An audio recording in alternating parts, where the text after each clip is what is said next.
The test is in 4 parts: Part 1, Part 2, Part 3, and Part 4. Now look at Part 1. Part 1. You will hear two faculty directors talking about which person in their university to promote. First, you have some time to look at questions 1 to 5.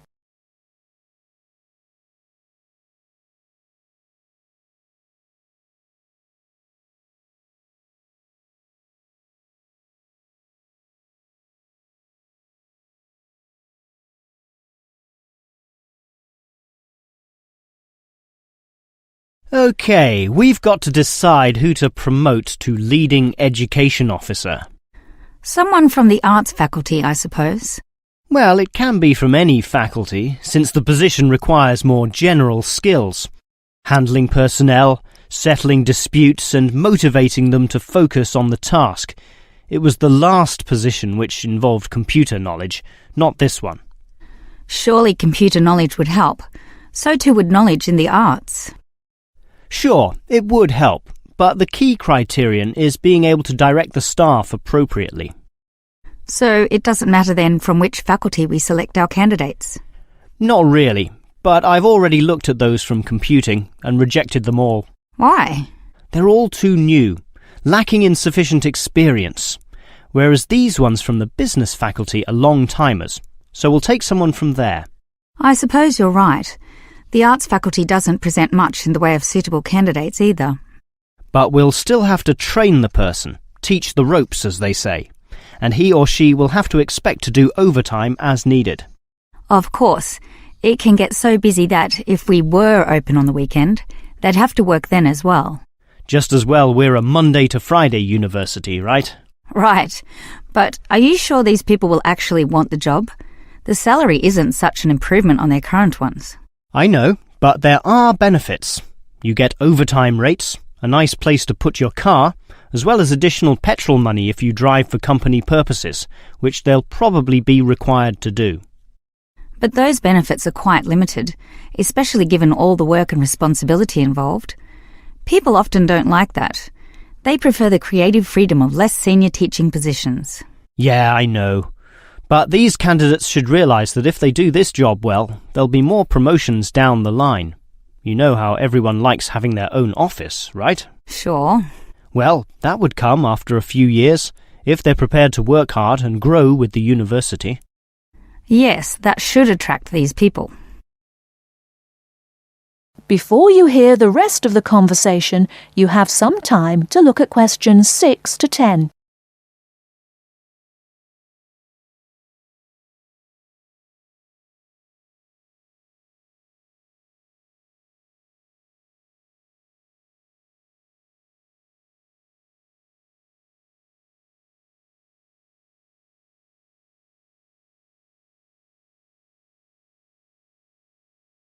Now listen and answer questions 6 to 10. Well, that's enough talk about the job. What about the actual candidates? How many do we have? I've narrowed it down to 4. Just using their first names, that's Stephen, Abdul, Lek and Oscar. As you said, there's quite a bit of experience between them, about 34 years in all. What's the exact breakdown of figures? Abdul and Stephen both have 7 years. Lek has 1 more, and Oscar is the most experienced at 12. But who's the most qualified? Stephen and Abdul have an MBA. Oh, sorry, Abdul's got something called a MBP, some foreign thing which translates as Master of Business Practice. I'm not sure what that is, but does he do the job well? Very well, apparently. Better than Lek and Oscar, who hold a degree and some certificates, respectively. But we have to think about any drawbacks. You know, possible issues with any of them. I asked the respective deans for feedback, and I found out that Stephen, the younger one, drinks a bit. So he has a problem with alcohol? No, he never drinks to excess, but at the bar he's often expressed his intention of moving on, of teaching abroad. Ah, he's not stable. Not stable at all, apparently. We'll never know for how long he'll hold the job.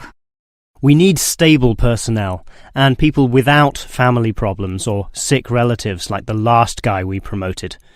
What about Abdul, then? Will he do? He might do, except his English language ability is limited. It's functional but a bit broken, and meaning is sometimes lost. That's not the problem with the next candidate, Lek, who has good language ability, but this job involves handling people, and his dean says Lek's attitude is bad. In what way? His manners are okay, and he's interested in his job, but he believes there should always be adequate leisure in life. He definitely won't work overtime and complains a lot already about his job. But this last candidate, Oscar, is probably not the right one either. Why not? Not another problem with language. His first language isn't English, but he speaks it well enough. He's stable with a good attitude, but his age is the problem. Age is not a problem. That would be ageism, and I don't believe in that. But with his age comes health problems as well, and serious ones at that. Oh, that might be an issue then. That is the end of part 1. You now have half a minute to check your answers.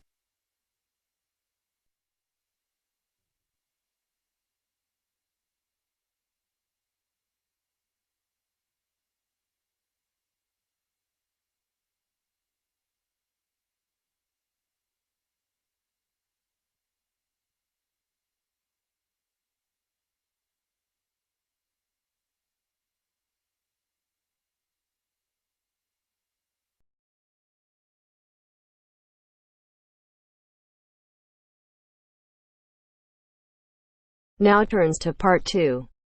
Part 2. You will hear a telephone conversation between an employee of an airline company and a customer. First, you have some time to look at questions 11 to 16.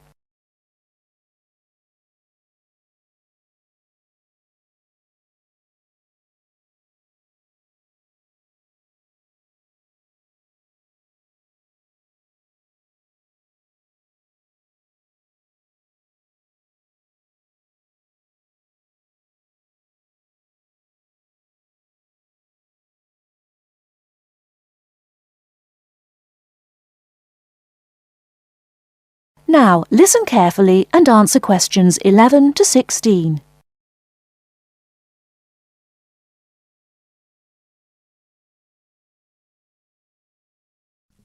GB Airlines, this is Kyle speaking. How can I help? Hi, my name is Matt Walsh. I'm calling on behalf of Mr. John Sparrow to claim expenses for a delay in his flight last week. Good morning, Mr. Walsh. Thank you for calling. Could you please tell me the flight number and the date of departure? The date of departure was the 24th of January, 2016. I'm afraid I don't have the flight number in front of me at the moment. Okay, that's all right. One moment. Could you tell me where was Mr. Sparrow departing from? He was departing from Athens. Is that Athens, Greece or Athens, Georgia? Athens, Greece. Right. And what was the destination? It was Heathrow, London. Right. We've got 2 flights from Athens to London Heathrow on the 24th of January 2016. Was it the 3:25 p.m. flight or the 9:45 p.m.? It was the later one, 9:45. Okay, so the flight number is GB1011. Right, okay. Okay, yes. I can see that Mr. Sparrow's flight was cancelled and he was booked on the next flight on the 25th of January at 3:25 p.m. Is that correct? Yes, that is correct. According to our system, one of my colleagues spoke with Mr. Sparrow on the phone on the 24th to inform him of the cancellation and offered to book a hotel for him for the night, but Mr. Sparrow preferred to book one himself. Yes, because he didn't want to stay near the airport, as the next flight was in the afternoon. Yes, of course. Could you tell me which hotel he stayed at? Yes, he stayed at the Hypnos Hotel. Oh, could you spell that for me? Of course. That's Hypnos. Right. Thank you for that. And could you please tell me how much the total cost was for the night? Sure. It was €73. Right. Do you have a copy of the receipt for that? Yes, of course. Would you like me to send it to you? Yes, please. Can I email a picture of it to you? Absolutely. The email address is refunds@gbairlines.co.uk. Great, thank you. No problem. Were there any other expenses you wish to claim? Actually, yes. There was also the taxi ride to the airport and the taxi ride back the next day. Right, and what was the total cost? The first taxi ride was €53 and the second one was 42, so 63, 73, 83. Yeah, so the total was €95. I'll send you the receipt for those as well. Thank you. Are there any other expenses? No, I think that's it.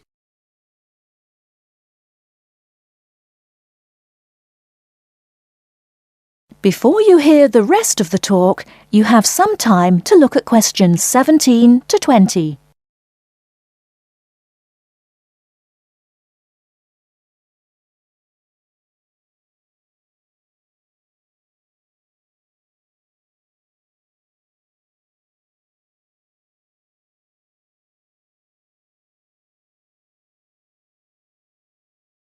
Now listen and answer questions 17 to 20. Excellent. So, if you could please send us the receipts for the hotel and the taxi rides, and after we receive them, it should take about 48 hours for the funds to reach Mr. Sparrow's account. Perfect. Thank you so much. My pleasure. Is there anything else I can help you with? Actually, yes. There's one more thing. Mr. Sparrow complained about the meal during the flight. He said that it was a bit bland. Right. So he asked me if it was possible to switch to a different meal option for his upcoming flight to Kiev next week. Right, of course. Just give me a minute, please. Right, I see that Mr. Sparrow had the light meal option for his flight to London, and you would like to change that. What would you like to change it to? What are the other options? We've got 12 different meal options. Would you like me to list all of them for you? Well, Mr. Sparrow has told me that he would prefer something without meat. How many of these do not contain meat? We've got 3 meal options without meat. We've got the vegetarian option, the vegan option, and the Asian vegetarian. What's the difference? There's a variety of different dishes served with each option. For example, next week the vegetarian option will be a small spinach and feta cheese pie, a bread roll, a salad, and tropical fruit. And the vegan option? The vegan option doesn't include any dairy products, and it also doesn't include fowl, eggs, or honey. I'm afraid I don't have the specific menu for this week, but I can email it to you as soon as it becomes available. Oh, could you do that? That would be great. Yes, of course. I can email you a detailed description of all the meal options if you like. Yes, please. No problem. Please do not forget to call us back to change the meal option. You need to do that 48 hours before the departure time for international flights and 24 hours for domestic flights. So 48 hours for this one then? Yes, exactly. Perfect. Oh, no, I'm sorry. Transatlantic flights require 48 hours.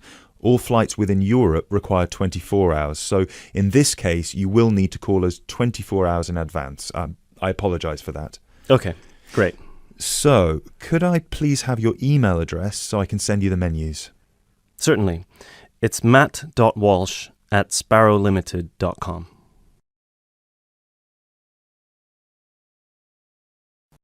That is the end of part 2. You now have half a minute to check your answers.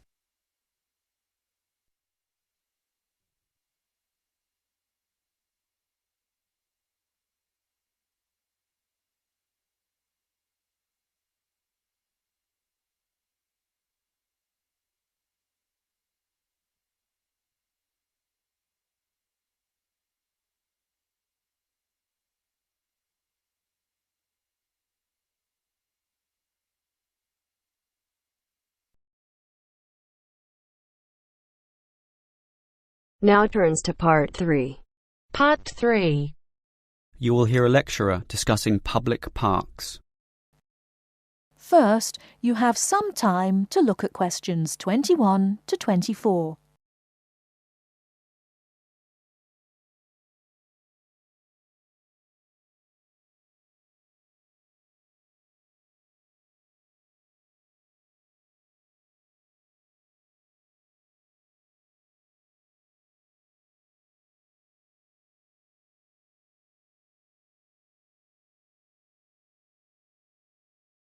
Now, listen carefully and answer questions 21 to 24. Most of us are familiar with a local park. We spend time there, play there, and have some of our best memories in these places. But what is a park? Basically, it can be defined as a natural, or at least semi-natural, piece of land, planted with a variety of trees, bushes and flowers, protected and reserved for the enjoyment of all citizens.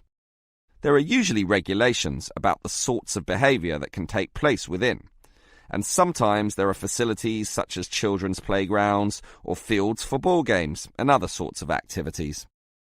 For this reason, if there is grass, it is kept short, and this also discourages the breeding of insect pests. A well-maintained park actually needs a lot of people to look after it, and more so if the park showcases special plants, flowers or trees, in which case it is called a botanic garden.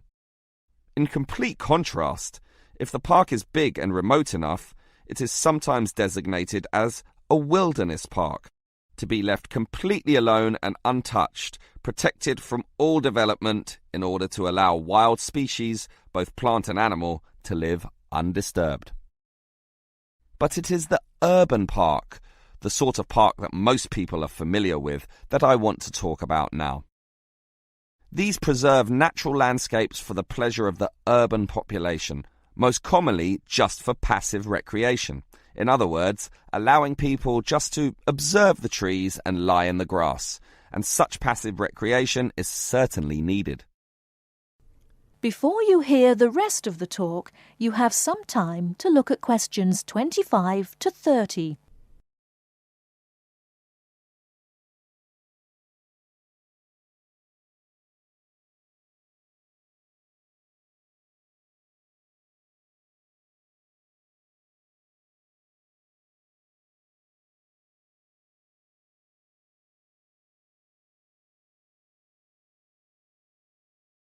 Now listen and answer questions 25 to 30.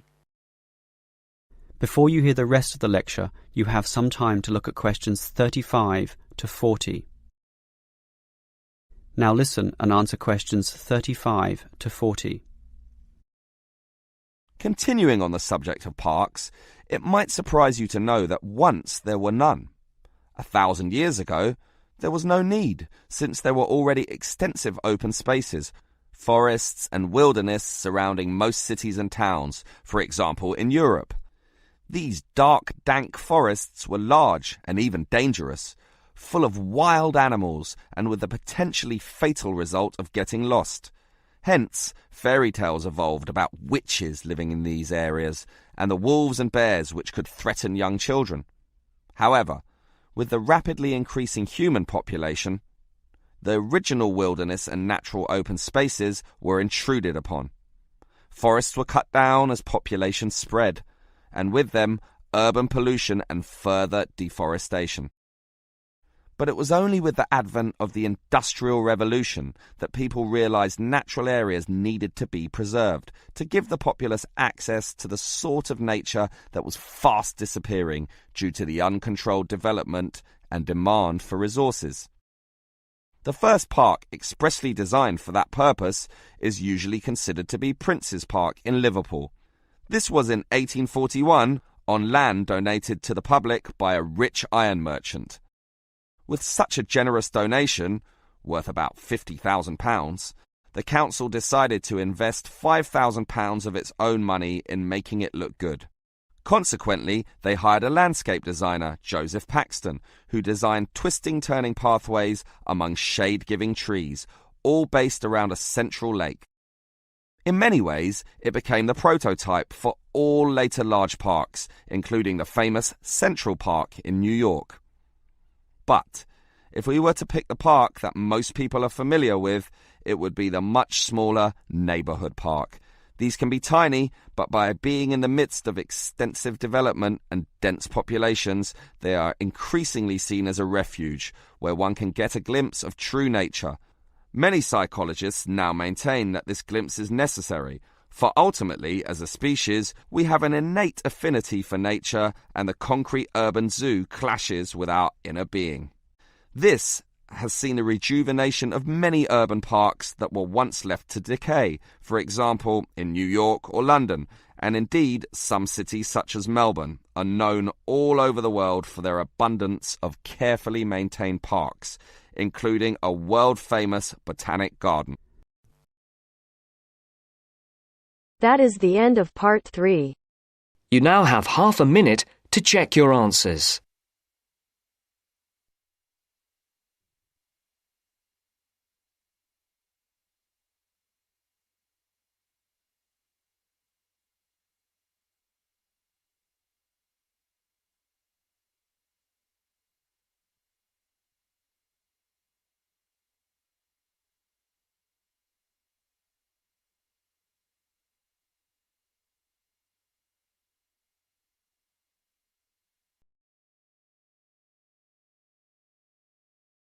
Now turns to part 4. Part 4. First, you have some time to look at questions 31 to 40.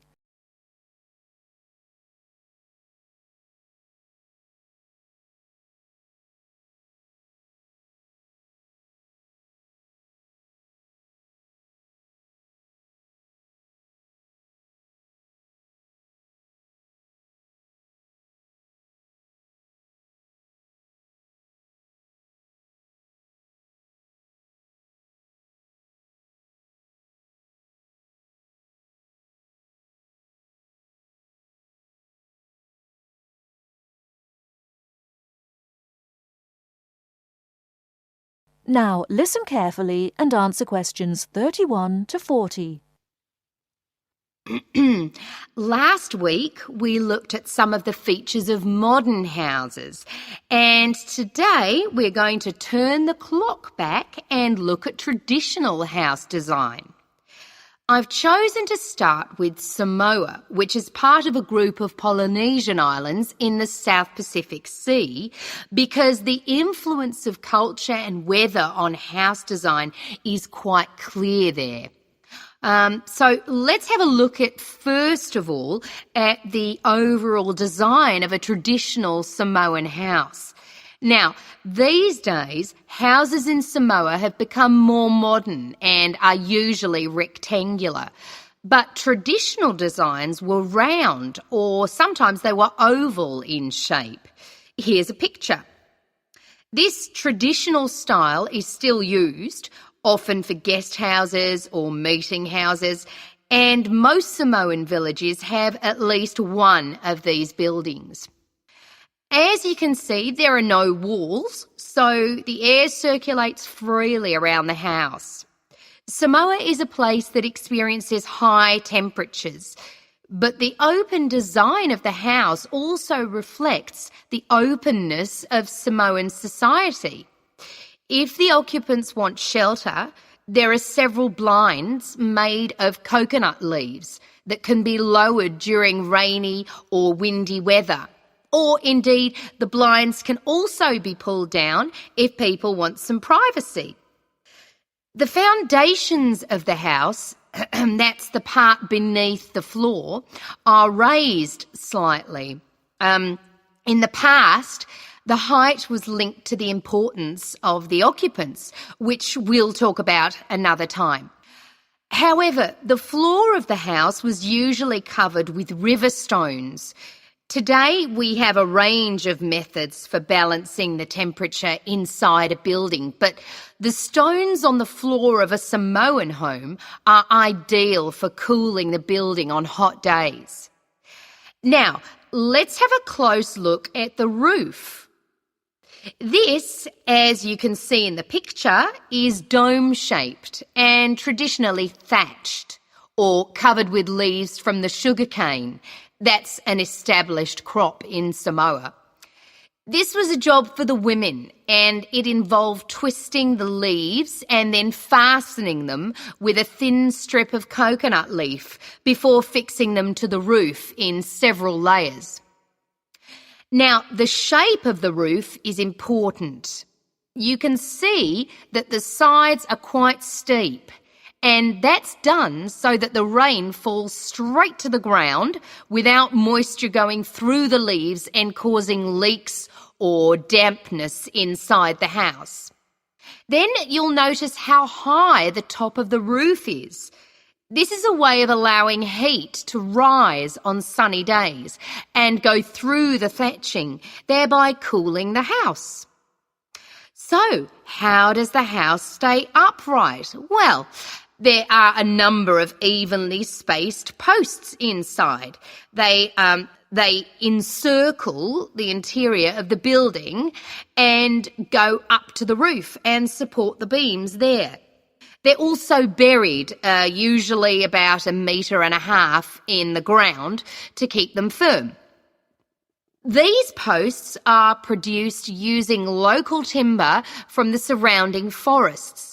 They're cut by men from the family or village, and the number varies depending on the size and importance of the house.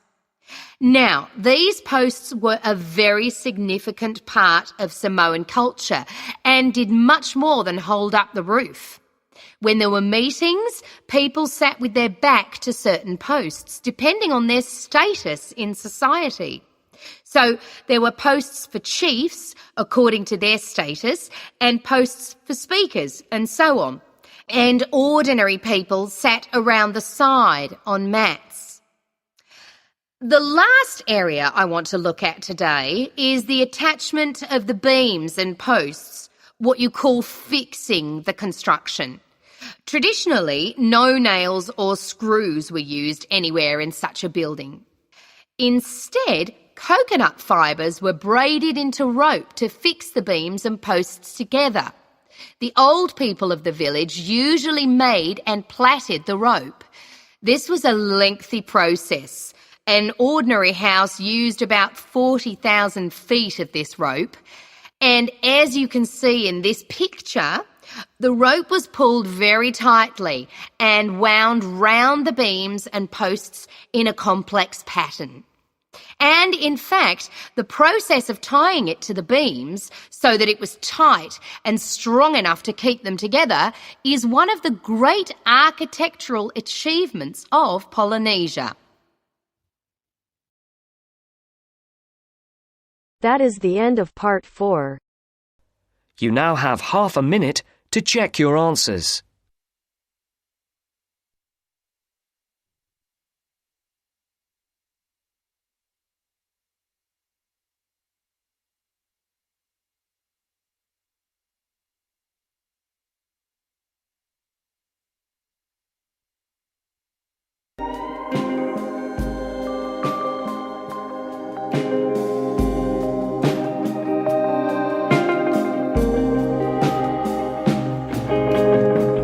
That is the end of the test.